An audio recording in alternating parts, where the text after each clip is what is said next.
All right, we got our slideshow here.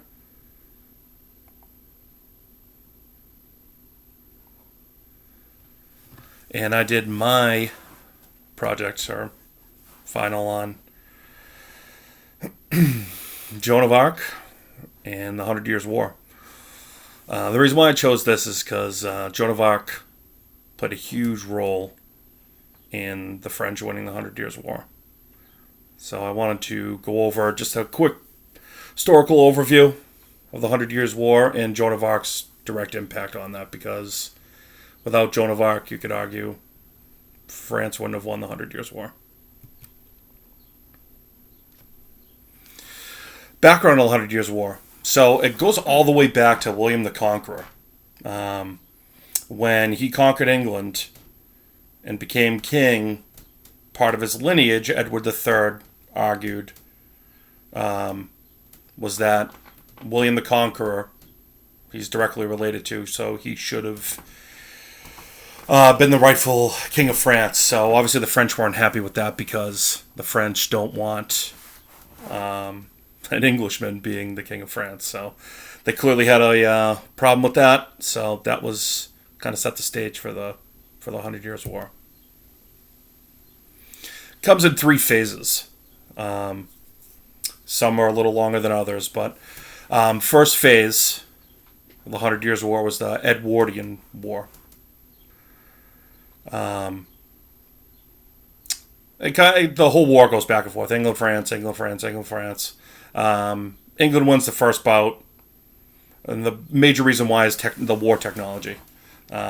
What England was using with the men at arms and the longbowmen seemed superior to just the peasants fighting with some knights. So until kind of France needs to get their act together a little bit, but England wins the first round, or first phase. Second phase is Caroline War. This one was actually the most unique of the three, because a world-changing event was happening during this time. The Black Plague, Black Death, had been sweeping across Europe. Wiped out like 50% of France's population, and like 20 to 30% of England lost their population. So not only are they fighting in this war against each other, but think of COVID, right? But just think COVID, but on an absolutely massive scale, and that was going on during the Caroline War. So French fight back, and they win some. This whole idea of heavy armor, and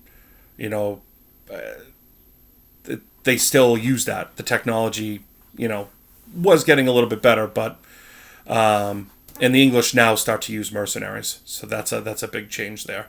But for France, what was going on, which was important, was their king was going insane.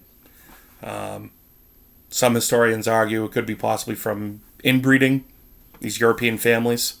That he developed a mental illness, because it's actually more common than you think. Physical ailments and mental health issues. But so yeah, Charles is ill, and he had cousin. I think his cousin and his uncle, it was a combination of the two, I believe. Extended family members help out and basically become the de facto king of France because of his mental illness. Third phase is the Lancastrian War.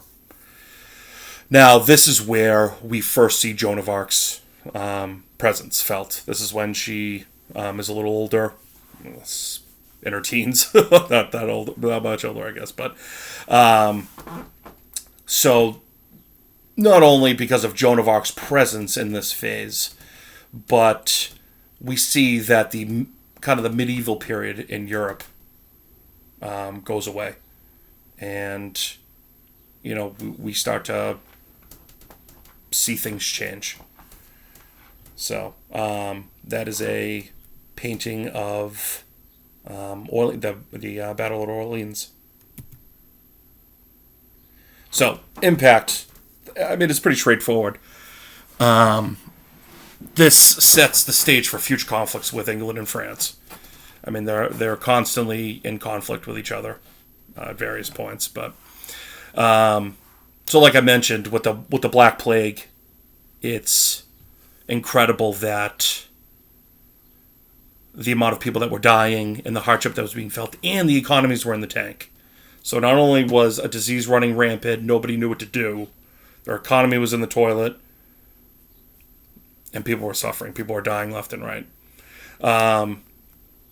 Obviously, during those times, both countries are worrying about themselves. So this, you see the rise of nationalism, this belief that we are the better country, we are the best country. We need to kind of flex our own muscles a little bit. And the feudal era ends in Europe, so it's definitely has an impact. Some key figures. There she is, Joan of Arc. She's obviously a huge figure, but you have a couple kings, Charles Henry, Edward III.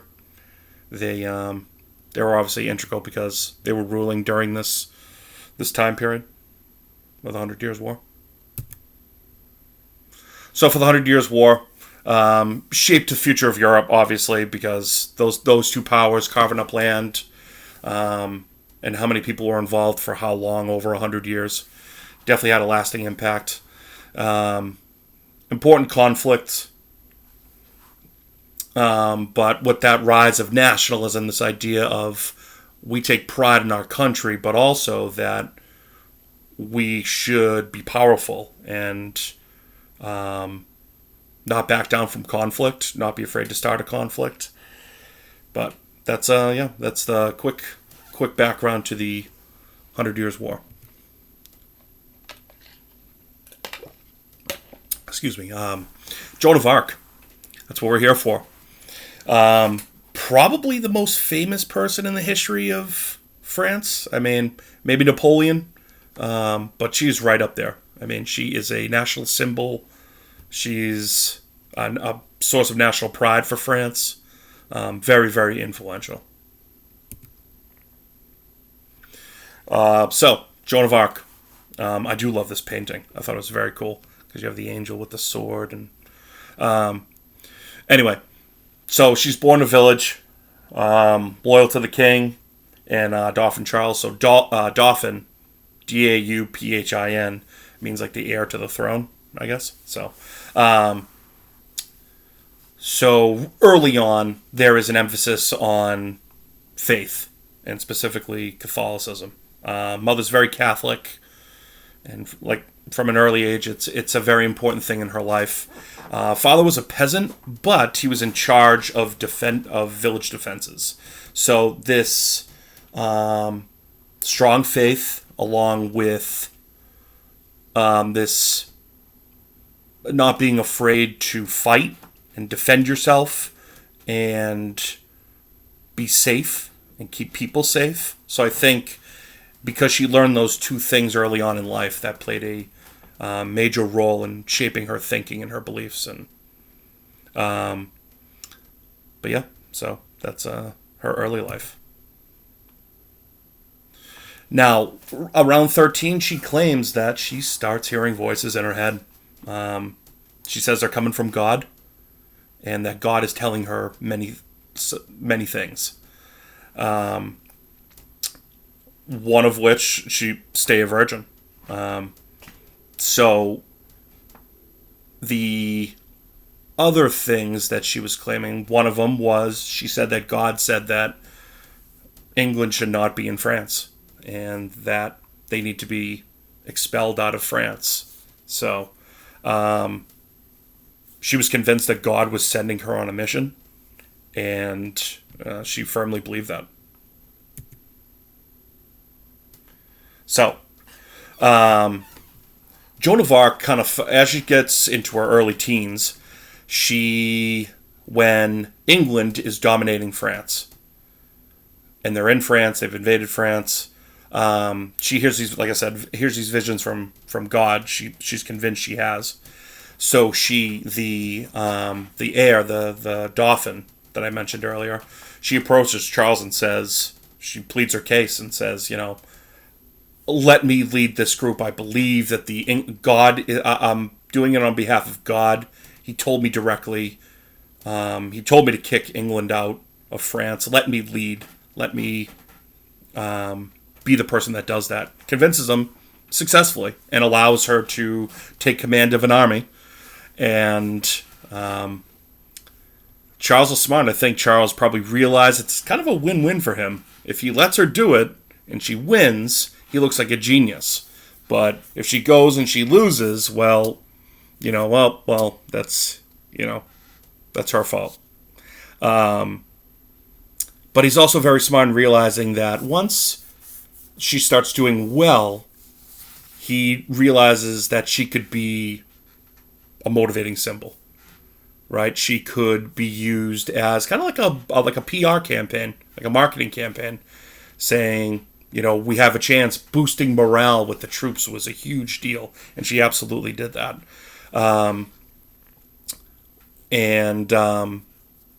She said that that God told her to get rid of the English, and what kind of really sold a lot of people was that there was an ancient prophecy that a virgin warrior would rescue France. So once she was certified that she was a virgin, which who knows how they did that back then, but people really started to believe it. And then when she won at Orleans, that's when her popularity exploded. So she's successful at stopping the English siege at Orleans. Apparently she has a special sword that she got from like the basement of a church, apparently. And part of her visions and what she was told, about a specific banner that she needed to create, that the voices in her head described it to her. What we know now about mental health, when you read these things, it's like a different lens to it, because it sounds like maybe she has mental health issues, but maybe she doesn't. Maybe she generally had these visions. It's just very interesting now. But anyway, she won at Orleans, kicked the British out of there, and that's when she became a rock star, the Maid of Orleans. That's when she became really famous in France. So, next order of business for her was, after winning, she wanted to get the heir, Charles, to go get crowned as the rightful king of France.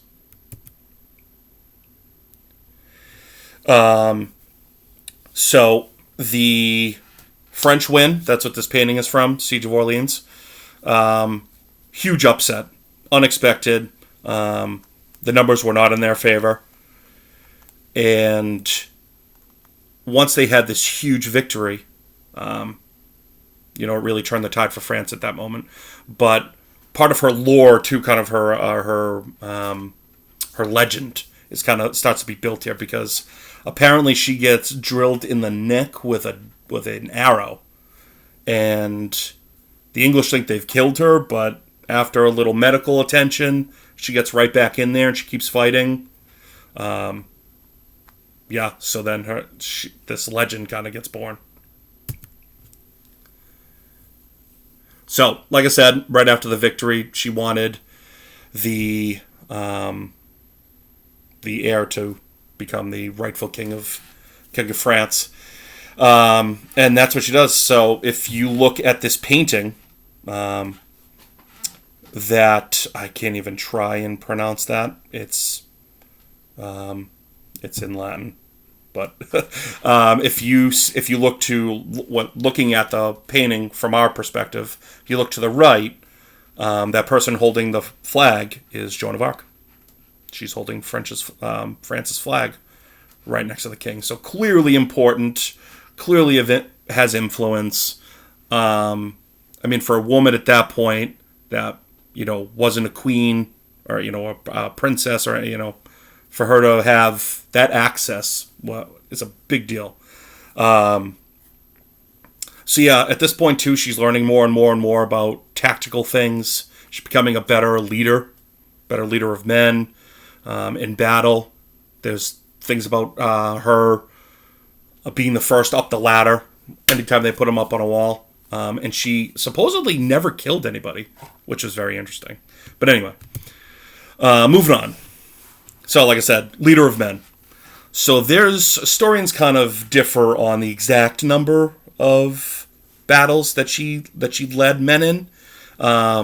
Some say it's as few as 7, others as high as 18. But we know for sure she led in a few battles. She was at least 9-4 in battles, 9 wins, 4 losses. The big ones, like I said, Siege of Orleans, the Battle of Jargeau, the Battle of Ming-Sung-Loire, the Battle of Beaugency, the Battle of Patay, and the Battle of Compiègne, I believe is how you say it. Those were all important in their own ways, and we'll get into them in a second. But, yeah, she had more wins than losses, but as high as 18, as little as 7, but she definitely still had an impact. So, some of the battle information. Siege of Orleans, like we talked about, huge turning point. And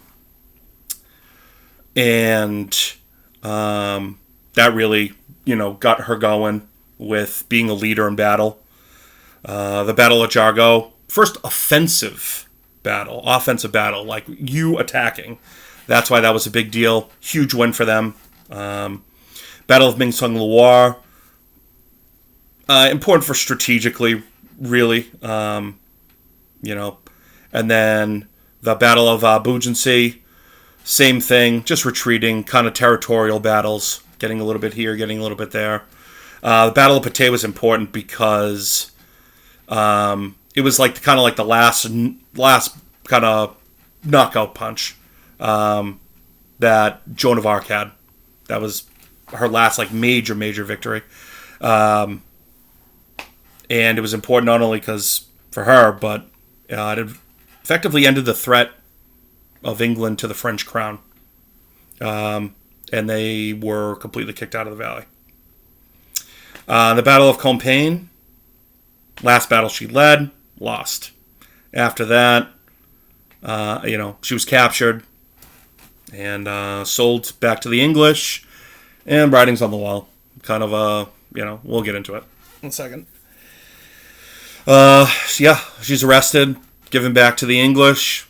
For the English, it's kind of twofold. They want to make a public display of her, dispel any, rumors about her.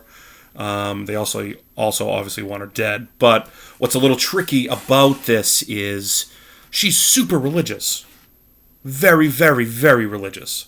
So they can't use that against her for a reason to execute her.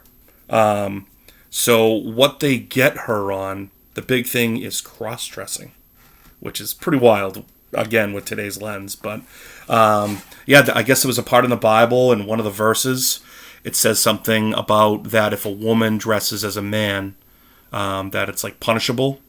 So it's part of the Bible, that 1 or 2 sentences. She was found guilty, and burned at the stake in 1431. Her legacies, it is obvious, but it can't be overstated. Inspiration, French soldiers, obviously in the moment, they fought through, they ended up winning. Symbolic in a multitude of ways.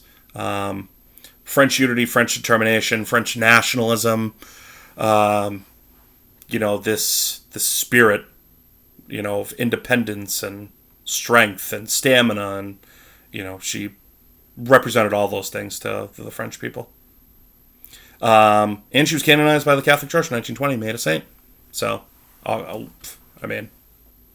overdue, but still pretty awesome. She's a national hero, like I said. She's right up there with Napoleon for most famous people.